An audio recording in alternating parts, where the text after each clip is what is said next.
हर इंसान अपने जीवन काल में कभी न कभी कुछ ऐसा अनुभव करता है जिसे वो जीवन भर भुला नहीं पाता। कुछ ऐसा जिस पर कोई भी यकीन नहीं करता। मैंने भी कुछ ऐसा ही अनुभव किया था। उस दिन अमावस की रात थी। अंधेरा मानो सब कुछ निगलना चाहता था। जंगल मानो शांत होकर सो गया हो। रास्ते पर इक्का दुक्का गाड़ियां ही दिख रही थी।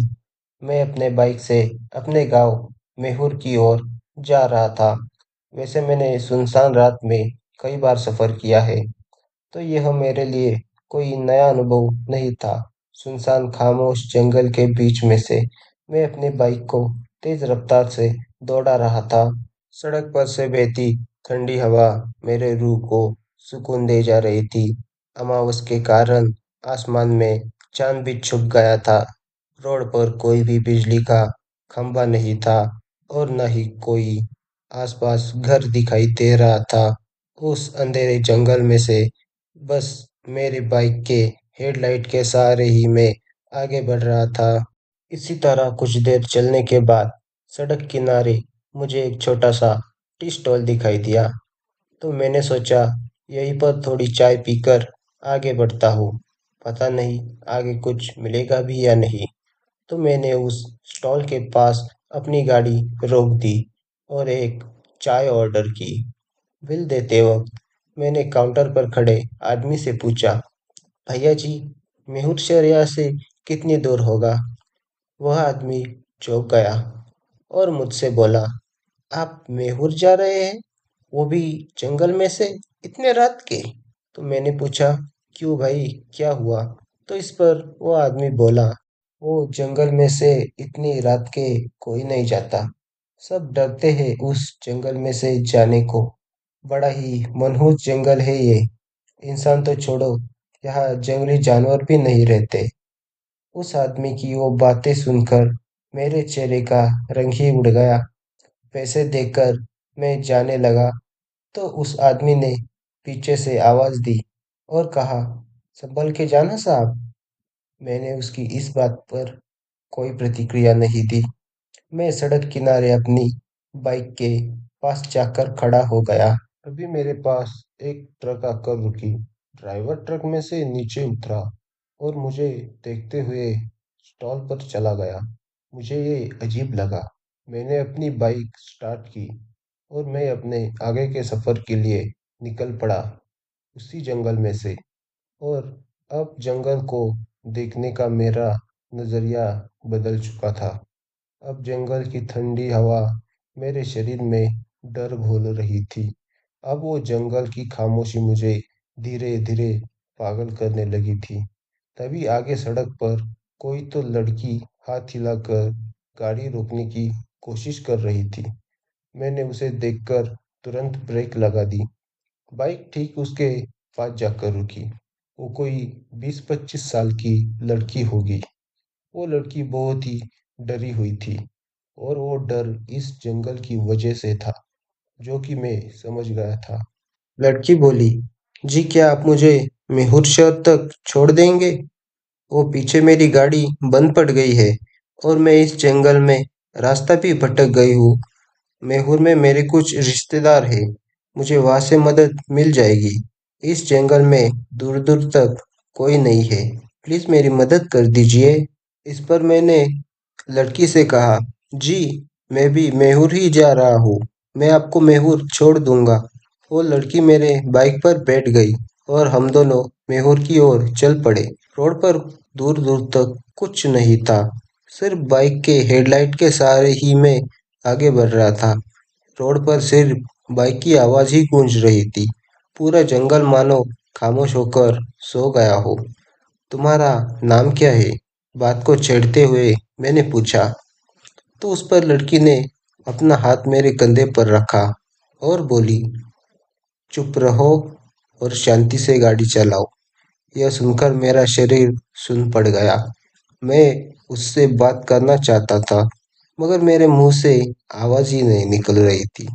मेरे दिल की धड़कनें धीरे धीरे बढ़ने लगी थी, इतना कि मैं उन्हें सुन पा रहा था। मेरे ऊपर बेहोशी छाने लगी थी। मगर मैं फिर भी बाइक चला रहा था। तभी एक बाइक अचानक पीछे से हॉर्न बजाकर तेजी से मेरी नजदीक आई। वो बाइक वाला मुझे रुकने का इशारा कर रहा था। बाइक वाला मुझे अजीब सी नजरों से देख रहा था और वो जोर जोर से चिल्लाकर बोल रहा था, बाइक रोक दे, बाइक रोक दे। मैं बाइक रोकने ही वाला था कि तभी उस लड़की ने मेरे कंधे पर फिर से हाथ रखा और बोली, रुकना मत, बस चलते रहो। यह सुनते ही पता नहीं मैं क्यों बाइक को तेज रफ्तार से चलाने लगा। मैं उस बाइक वाले से आगे निकल गया और वह बाइक वाला पीछे रह गया। मगर वह फिर भी पीछे से हॉर्न बजाकर मुझे रुकने का इशारा दे रहा था। लेकिन मेरे ऊपर कोई अजीब सा नशा छाया हुआ था।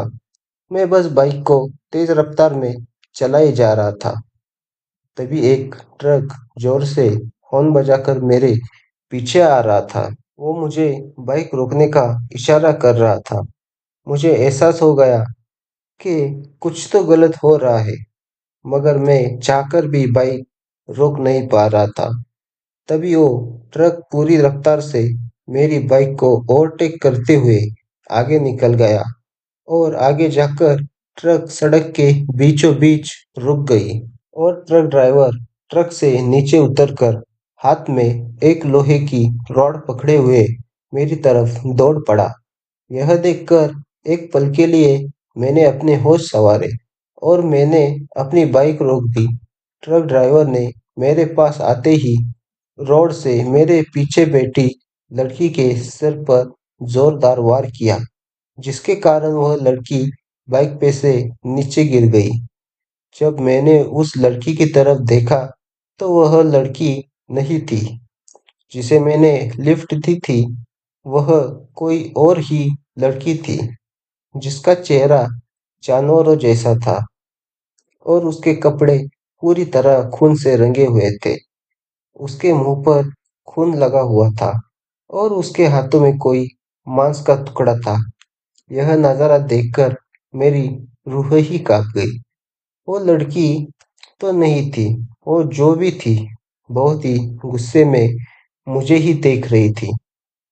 तभी ट्रक ड्राइवर ने उस पर रॉड से दूसरा वार किया और वो जोर से कोई चिल्लाकर आवाज भयानक सी निकालकर भागकर जंगल में चली गई और गायब हो गई।